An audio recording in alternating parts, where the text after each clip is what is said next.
Alrighty then, we're looking at our next topic today, and what we're trying to do is figure out what it means to be local extrema. And the words local and relative are used interchangeably. So you'll hear me use both. You'll see both on the AP exam. I'd say overall I tend to say extrema more, or relative more so than local, but the idea is the same regardless. The extrema word is the plural of extreme. So if we talk about multiple or more than one extreme value, like relative minimum and relative maximum, those are extrema, just like you'd say relative minima for more than one relative minimum, or local maxima for more than one local maximum. Regardless, I wrote down some answers here for 1 and 2 and 3. Sorry for the sloppy writing for 3. I got distracted halfway through when I wrote this down, and it is in pen, so it's not quite as organized as it could be. The main ideas are, for number 1, f will be increasing when f prime is positive, f will be decreasing when f prime is negative. Same thing with g. We're looking at g prime, so what do we expect? We expect g to increase when g prime is positive. We expect g to decrease when g prime is negative. These are the intervals. And then finally, last repetition of this, h is increasing when h prime is positive. Likewise, h is decreasing when h prime is negative. There are 2 additional things I want to comment here in terms of how we write our answers. For the interval from D to F on that picture, it looks like, and I think you can make a pretty good case for it, the derivative is 0 at f. Since the derivative is 0 at f, the derivative is not positive. So that's going to break up the interval from D to f and f to h instead of all the way from D to h. Similarly, B, C, and CD, it looks like at C we've got a discontinuity in the derivative, which means the function is not differentiable there. So we break that up at C. And then the final thing besides those busted up intervals is it is best, and by best, I mean most reliable and safest, for you to do the open intervals. Now you can play with closed and open, closed and closed, open then closed. You can do all of that and it's correct, but it's harder to do correctly. And if you don't do that correctly, you wouldn't receive full credit on the exam. That's why I suggest always just doing open intervals for everything. Then you don't have to worry about it. And it's just easier to give ourselves less things to think about when we're taking a really difficult exam. So I'm going to pause the recording here because I want to hear from you about your check for understanding questions. And what I want you to do here is the same things we just talked about, how when the function is increasing, the derivative is positive. When the derivative is negative, the function is decreasing. And you're going to determine if the solid curve is the function or if the dashed curve is the derivative or vice versa. And you're going to do that with specific pieces of evidence. So don't just say, this thing is doing this thing is doing this. Like, be specific. So if you look at the black function, the solid black function from C to F is increasing. That's what it means by specific evidence. If you think the derivative of the function, the solid function, is 0 at f, then you would need to match that with a statement about the derivative of the function, which would have to be the dotted function, or vice versa. If you look at the dotted function, you say that the dotted function at E has a slope of 0, then the derivative of the function, the solid function, needs to be 0 when that happens. All right, so we're looking for specific evidence. We're not just looking at general statements, specific evidence about those functions. And that specific evidence is going to be the same types of things we talked about there. So some of the specific evidence which we heard or maybe thought about in our teams, and this is not the whole list, but at x equals c, the dashed curve is 0. And like I clarified before, it actually crosses the x-axis there. That's going to be really important later. And the slope of the solid one was 0. And we could say the same thing as is here, C, E, F, and H, except at F. It's 0, but it doesn't cross. And then some of the other things you could look at is you could say, okay, when the derivative is decreasing, or when the function is decreasing, the derivative is negative. Check that. Same thing, increasing and positive. Super good. Which brings us then to, again, what our purpose is today. So our purpose today is to know if a function has relative or local extrema. And we are going to say that's a really obvious question because look at the graph. The solid graph has a relative minimum at x equals c. The solid graph has a relative maximum at x equals h. Done and done. No question. Absolutely no question. Agreed. Here's the challenge. And I want you to imagine how you would find relative extrema for a function if you didn't have the graph to look at or you couldn't get the graph. So you can't just look at the graph or type in the graph or say, graph me, and then get a graph that you can then look at and say, yep, there's a relative maximum there. There's a local minimum here. Done and done. We can't do that. So what are we going to do? And this is one of the places where calculus is really helpful. So we've noticed something. We've already made this connection in our review, and that is that when the derivative is 0, you have a relative or local maximum. But that's not 100% true. Again, exhibit F. At F, the slope is 0 for the function, and at F, the derivative is 0 on the graph. But it's neither a relative maximum nor relative minimum. So how do we do this without looking at a graph? And the answer is to start off with a new piece of math vocabulary. And that new piece of math vocabulary is right here. So our new math vocabulary is something that is called a critical value.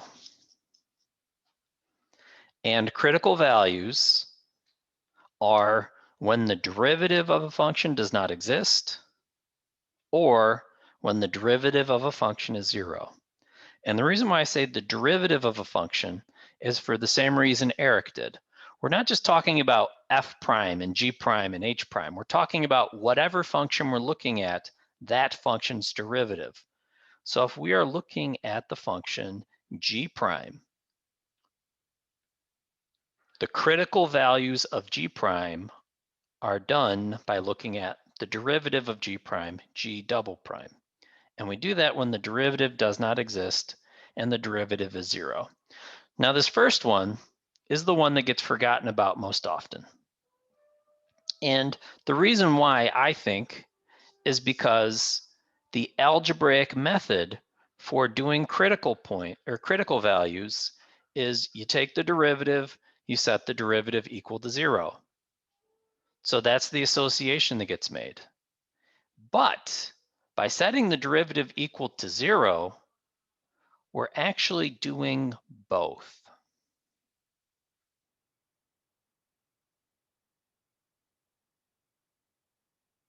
Again, the pause is for dramatic effect. So don't let the algebraic technique of finding a critical value, because you take the equation of the derivative, set it equal to 0 and solve, to confuse you that there's actually two ways to get critical values. Let me show you what I mean here. So this is a function we looked at earlier today. We're not going to do a whole lot with this function, But you remember f of x equals x to the 2/3. We looked at it in the context of the mean value theorem. And we said that on the interval -3, 3, the mean value theorem cannot be applied because at x equals 0, f prime of x does not exist, okay? Well, at x equals 0, we have a critical value for f. Why? Because when you take the derivative of f, which using the power function rule is 2/3 x to the -1/3, or more helpfully, 2 in the numerator, 3x to the +1/3 in the denominator. If you set that equal to 0, so if you do 2 divided by 3 times x to the 1/3 equals 0, you set this equal to 0 and you say when x is 0, this is undefined. That's a critical value, but you get it by setting the derivative equal to 0. Now, there's no other critical values of the second type here when the derivative is exactly 0 because you can never make the numerator equal to 0. It's impossible. 2 is never 0, which is great because I would never want to have $2 and have it be $0. That would be really bad. I was just thinking about how bad that'd be if 2 is the same thing as 0. That'd be awful. Although in binary numbers, 2 and 0 are the same pretty much, depending on how you define it. But that's neither here nor there. Okay? I don't want you to think that this only happens at x equals 0. So we're going to look at a very similar example just to double down on my previous point that critical numbers happen when the derivative does not exist and when the derivative is 0, and also convince you they don't happen just at x equals 0. Check this function out. It's very, very similar to the other function. In fact, it's this function, but shifted right 5 units. That's all it is. So it's my favorite function to describe. It's the bird function. Looks like a bird in flight. If we take the derivative here, g, which we call bad notation, don't do that, g prime. We're going to use the chain rule this time. The derivative, however, of x minus 5 is 1 minus 0. So I don't actually need to write it. All I need to write is 2/3 times the quantity of x minus 5 raised to the -1/3 power. Or again, 2 in the numerator, 3 times the quantity of x minus 5 to the +1/3 power in the denominator. This time, when we set the derivative g prime equal to 0, there's no values that make it 0, but there is one value which makes it undefined. So at x equals 5, we have a critical value. So 2 big takeaways before I move on here.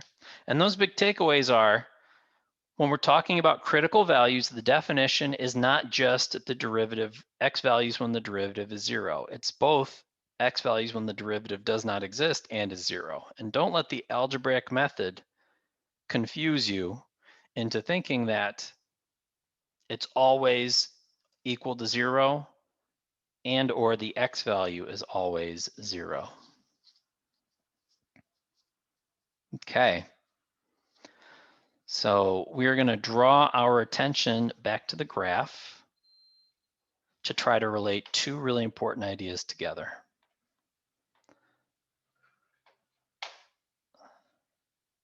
So I got to swap around my sharing here. Okay, so this curve.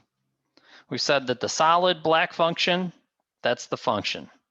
At x equals c, practice your neck muscles, agree with me. That is a relative or local minimum. At x equals h, that is a local or relative maximum, right? Right. How do we know that? Because we know what the shape looks like. Okay. At x equals c, the derivative is 0. We have the graph of the derivative, and we have the function itself right there at c. We could draw a horizontal tangent there. Same thing at h. We could draw a horizontal tangent at h, and the derivative crosses over the x-axis at h. But f is a little bit confusing because, again, we could draw a horizontal tangent at f, and the derivative at f is 0, but it's neither a relative maximum nor a relative minimum.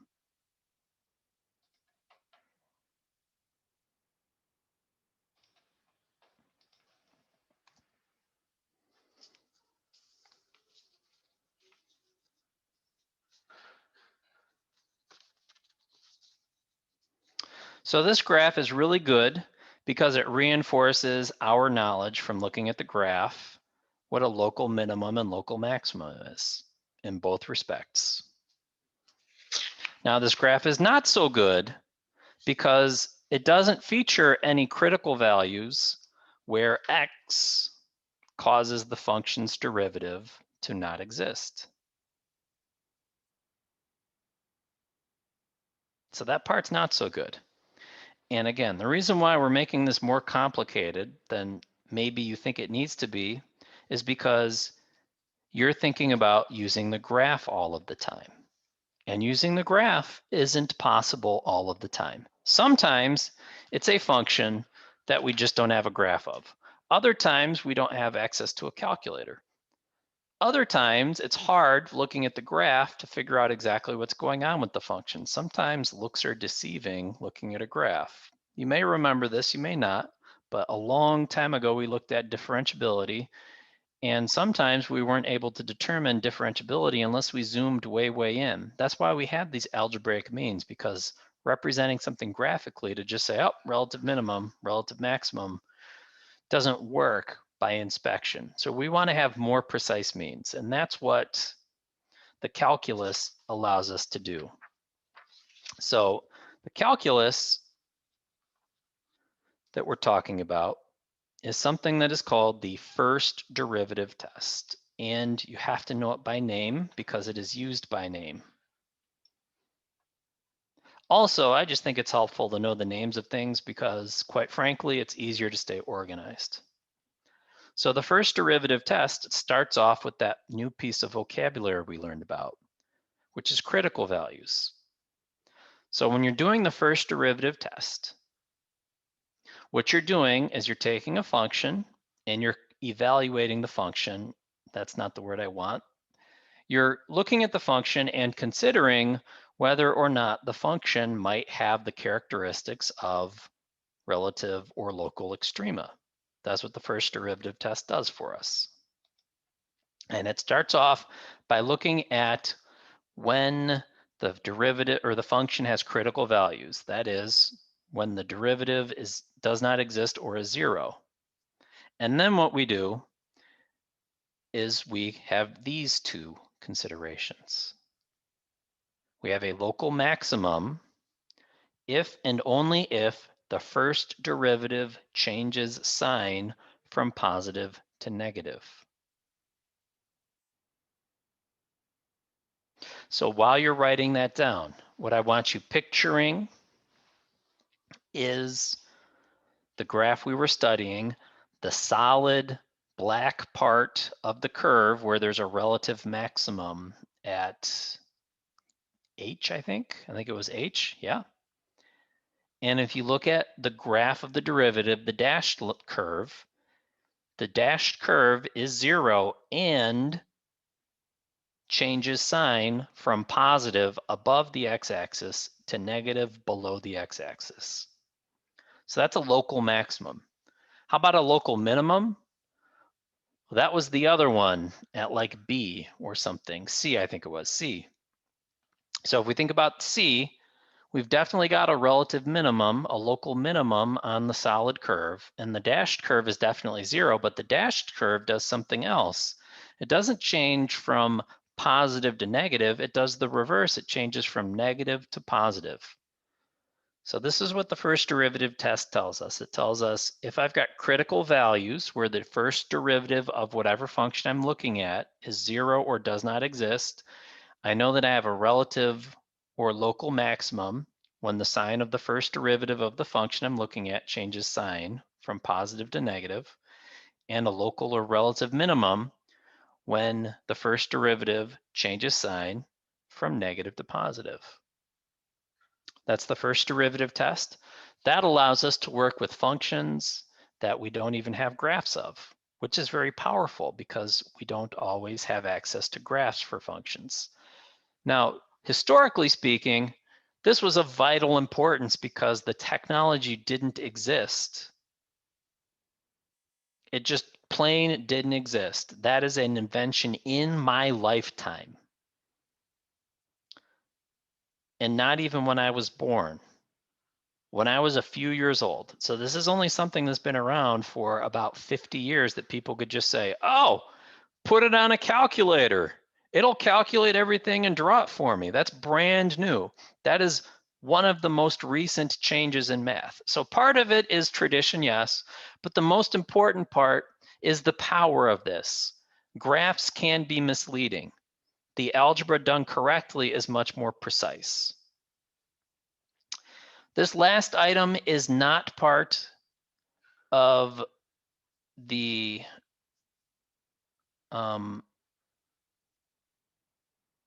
first derivative test, but it's still important to observe because it deals with the pointed f. So the reason why this works, and if we were in a setting where we had more time, we would take time to make these connections. But we've already talked a lot about today how with the first derivative changes sign from positive to negative, the function is changing sign from increasing to decreasing. And if you look at any time you've got a relative maximum, that's what a function is doing. It's changing from increasing to decreasing. That's what the function does. A local minimum is the reverse. The first derivative changes sign from negative to positive. So the function changes behavior from decreasing to increasing. That's what I mean by reverse. That's why this works. It allows us to do the automatic, no thinking whatsoever math part of staring at a graph and saying, yup, relative minimum. You've done it so many times, it's like tying your shoes, you don't think about it. We can do the same thing, but it's harder using calculus. And again, this last piece is not part of the first derivative test, but I mention it here because I just want to be clear. If you don't have a sign change, you're not going to have a local extreme value.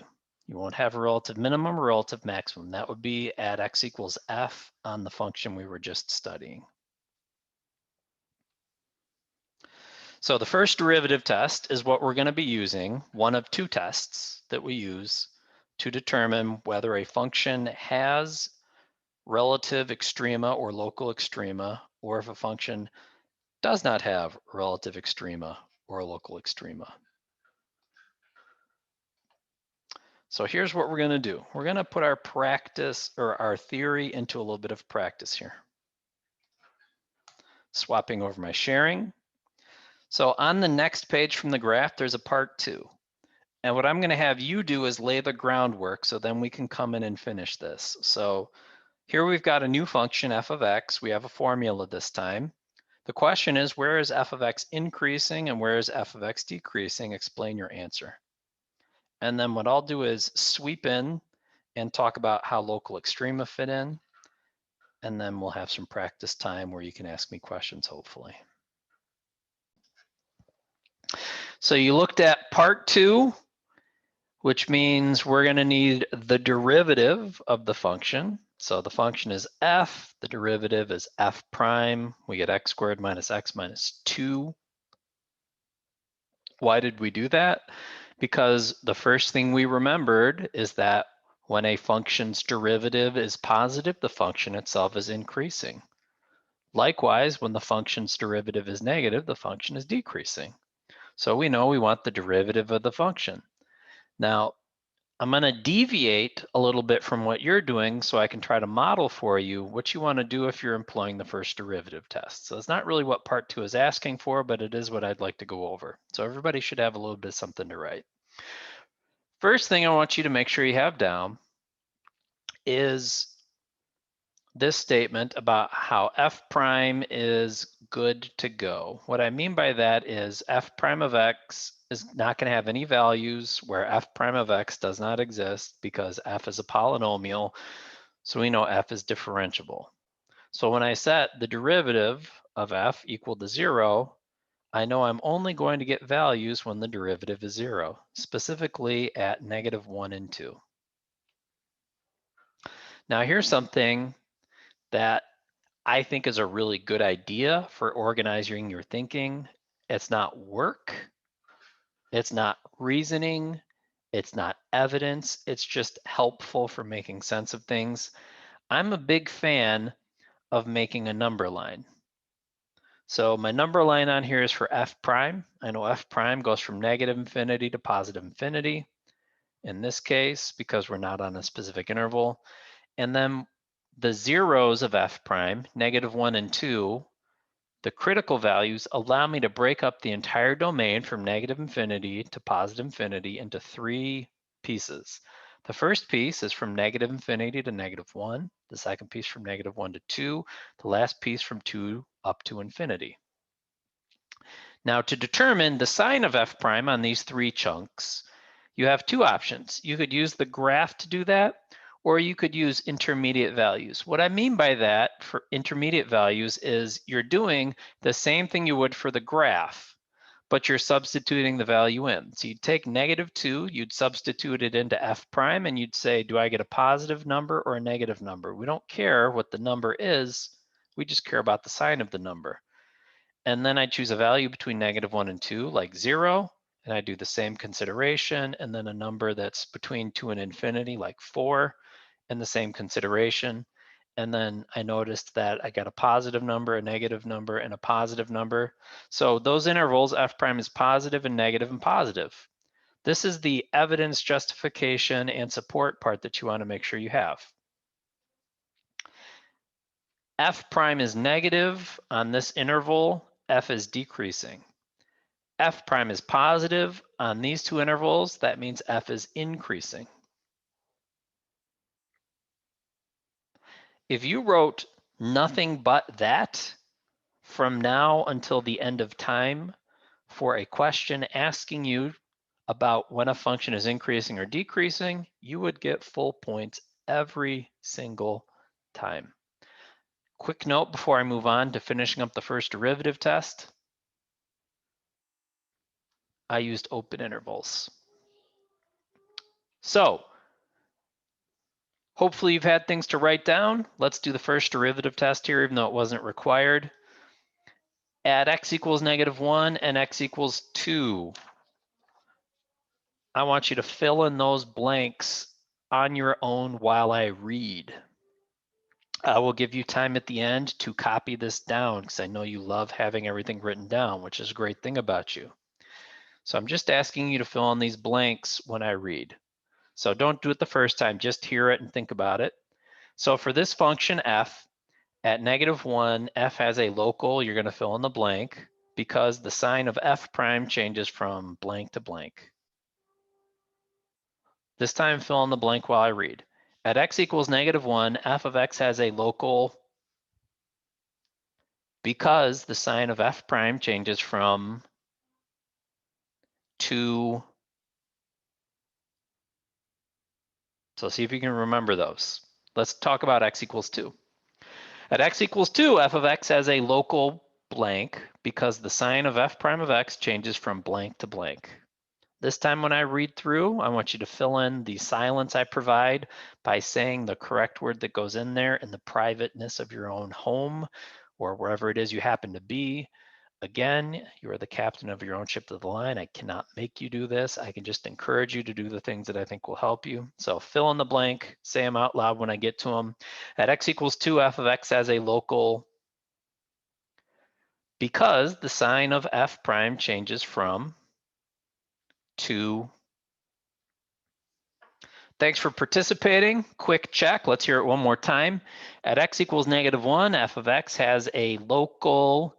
You filled in that blank with, well, which one? The sign changes from positive to negative. If you change from positive to negative, that is a local maximum. If you're not sure why that is, let me take you back to our connection to a function. When the function's derivative is positive, the function is increasing. So think about a function that's increasing, increasing, increasing, but leveling out, and then it starts to decrease, decrease, decrease. The derivative changes from positive to negative. The function changes from increasing to decreasing. We have a relative maximum or local maximum. How about at x equals 2? F of x has a local one of those two. And we start here. What kind of sign change do we have? At 2, change sign from negative to positive. So what's the function doing? The function is decreasing because the derivative is negative. Then the function is increasing because the derivative is positive. That means we have a local minimum. At x equals 2, f of x has a local minimum because the sign of f prime of x changes from negative to positive.